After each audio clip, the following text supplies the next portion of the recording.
Series 2, Cooking with the Devotea. You found me making a cup of tea, which isn't that surprising. Might just add a little bit more tea for reasons that will become apparent. Now, I live in a place that has amazing fresh produce and just absolutely the food capital of Australia.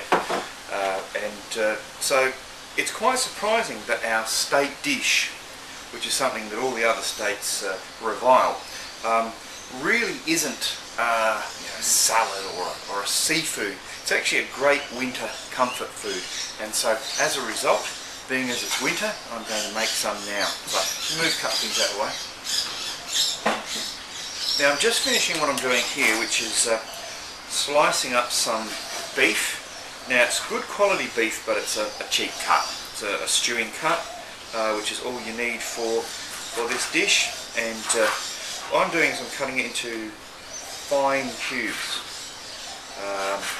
Not very big at all, because firstly it'll cook fairly fast, but the other reason is because of what I'm doing with it later. I need to be able to sort of pack it in a bit. I'll just get a pan started for it. Alright, so a little bit of olive oil.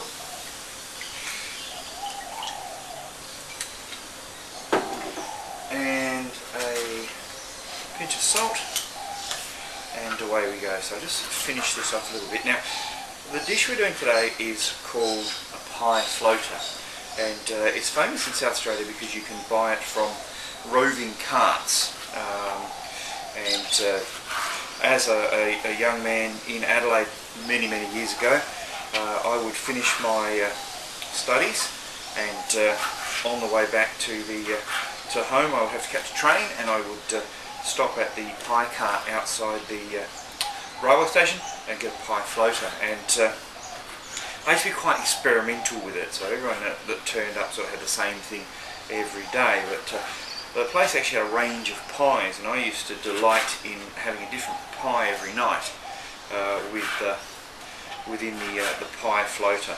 But like I say, if you're not from South Australia, you might not get this, but hopefully have a bit of a look at this and think, why not? Give it a go. So just putting the finishing touches here on my beef. Now what I've also got is some finely diced onion, about half a brown onion. Put that in there. Turn that up a bit. Actually turn it up a lot.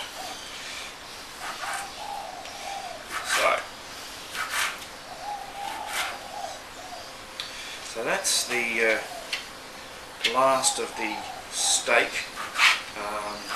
We do have very good beef here, but like I say, quite a cheap cut. Don't need anything else for this dish. So that warm up a little bit. Now I'm going to add some interesting flavour components to this. Firstly, what I've got here is some Lapsang Souchong tea.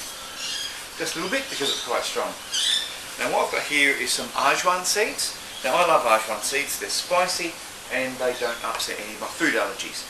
You could use dried chili, you could use a lot of black pepper, you could use some paprika, but regardless, that's what I'm using today, some Ajwan. And also a little bit of this. This is a fantastic product. To describe it as it does on the box, it is dry light green coloured fenugreek leaves for unique taste. But basically it's just fenugreek leaves that have been shoved in a plastic bag, stems and all. Take a nice big pinch of that, in there, and that is a wonderful product, and I think I bought that bag quite some time ago. There's plenty in it, and it wasn't very expensive.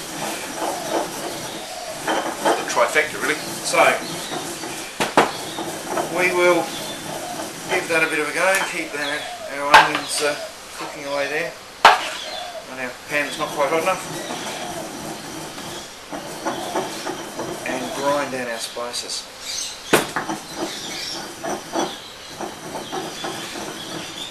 The other thing I might do is kind of optional, is I might just grab a small clove of garlic, put that in too. Don't chop it too fine because the dish is going to cook for some time, and if your pieces of garlic are a bit bigger, they tend not to make it as bitter. That's certainly what I believe. And just give those onions a stir. Just heating up a bit now. And we're going to finish our spices and add those.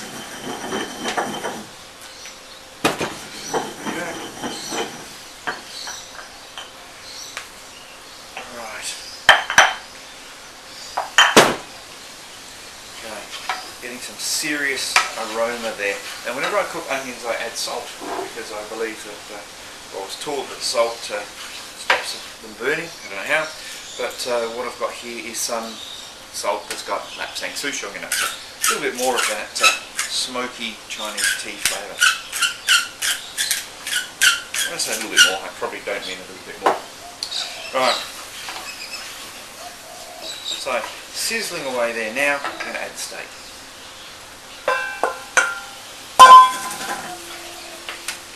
That's a cut quite small, and away it goes. So what we're going to do is we're going to give that about 5 minutes to brown.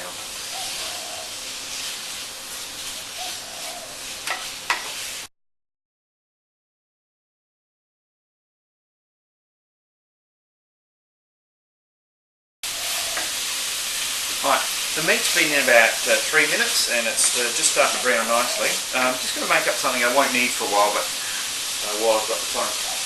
This is some beautiful K Brothers Amory Shiraz. Comes from McLaren Vale, literally 4 minutes from my house. One of the world's more spectacular wine growing regions. And what I've done is just added a splash of that into some flour, just plain flour. And I'm just going to beat that together.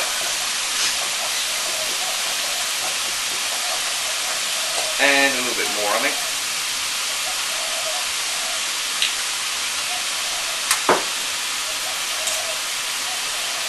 And that's very, very simple. That's my thickening agent for later. So when I decide it's time to thicken up this meat mixture, that's what I'll use. That won't be for a while. So this is now browned, and I'm just going to add a couple more things. Firstly, I've got some of this. Now this is a little mini capsicum, like a little chilli.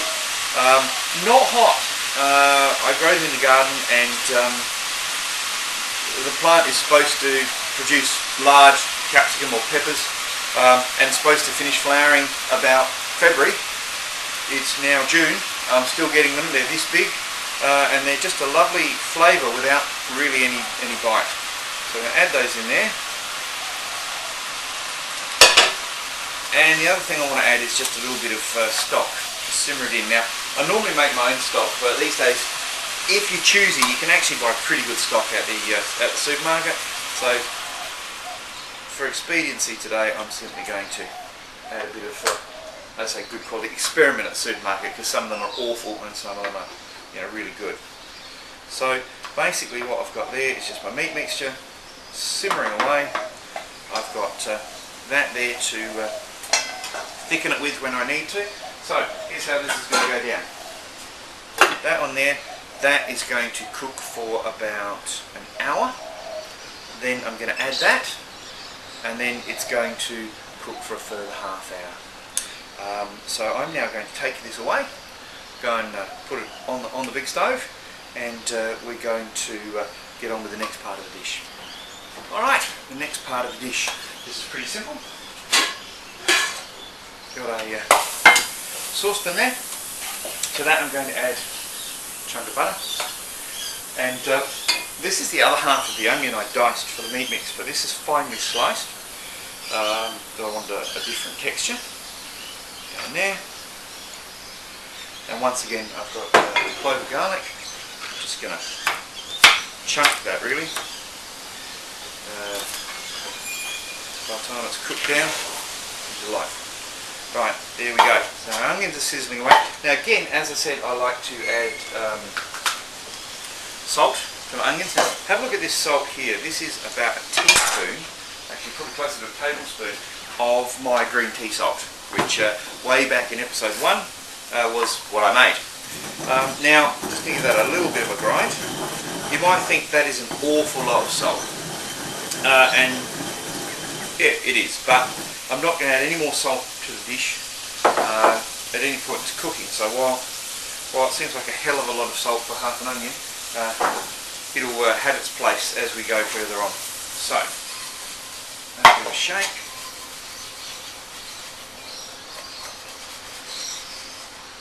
just going to keep that onion going till it gets to be a little bit translucent, as the saying goes. And then we're going to add these. Now these are, this is just soup mix. Now this soup mix has got some corn, some pearl barley, some green split peas, some yellow split peas, and some red lentils. And all I did with this was I soaked it overnight. Now, what do you imagine I soaked it in? I soaked it in green tea, just to add that little bit of extra flavour to it. Now, our onions are coming along quite nicely, so what I'm actually going to do is add these, so they actually take on a bit of that fried, buttery, salty texture and flavour. So, chugging away there. Now obviously there's not a lot of liquid in that, so I don't want to fry that for very long. Just going to kick it over a bit. So we've got our half-cooked onions and our, I guess, dried out soup mix. So what I'm going to add now, won't surprise you, as you remember I made this cup of, this pot of tea. This is 1001 Nights, which is my own green tea with lemongrass and lemon myrtle, but any good green tea works for this. And there we go. So, to explain where we go from here, this is the base of our dish. It's effectively a pea soup. And what I'm going to do is I'm going to cook that as is for about 20 minutes. Then I'm going to add this bowl of frozen peas. Frozen peas is just the best way to have peas. To it, and cook that for about 3/4 of an hour. So by the time this is cooked and the meat mixture is cooked, I'll meet you back here for the next instalment.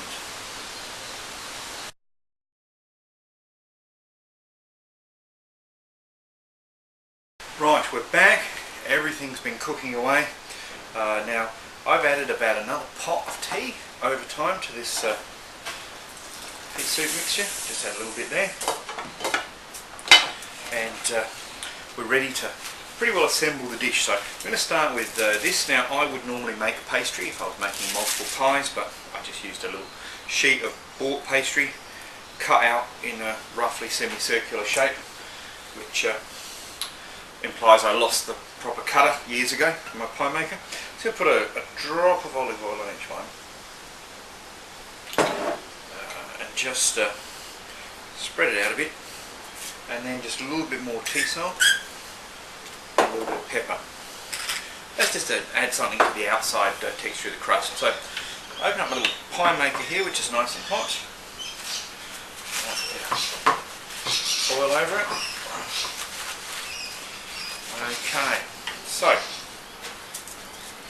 remembering to have the bit that I've just oiled on the outside, we shove some pastry in there. Ever since I lost the proper cutter, they tend to be quite rustic. I like that. Strange bits of pastry sticking out at all angles. Right, okay, now what we have here is our meat mixture, all cooked down and thickened with that burgundy and flour. Nice generous spoonful of that in there. A little bit more, I can see some bits of garlic and some bits of nice capsicum. And then we put our little lid on. There we go. And lock it down. It's going to take about 8 minutes. Right, on to the soup. And as I said, I've been adding more tea as we go along, as it sort of dries out. Give it a simple blitz.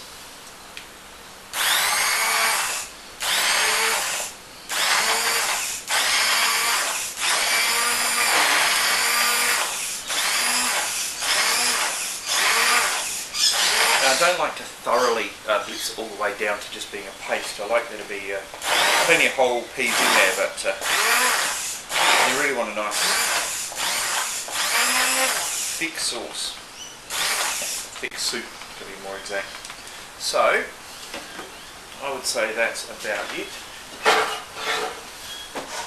Just put the lid back on that for a second. So, alright, we've got a minute to till that's ready. We've got 3 or 4 minutes till that's ready. Time for me to make myself a cup of tea. I'll meet you back here in a few minutes.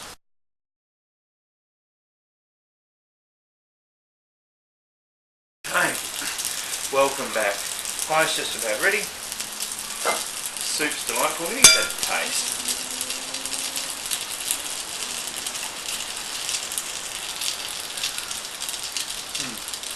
It's really good. Needs a little pepper, but certainly that salt I put in right at the start is just perfect now. Right, there we go. Swirl that around a bit. So,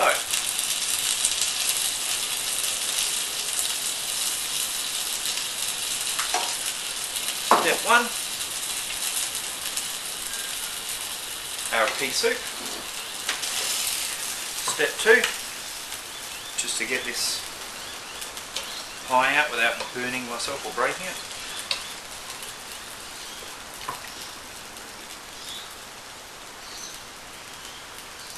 Always a little bit challenging. It's coming out.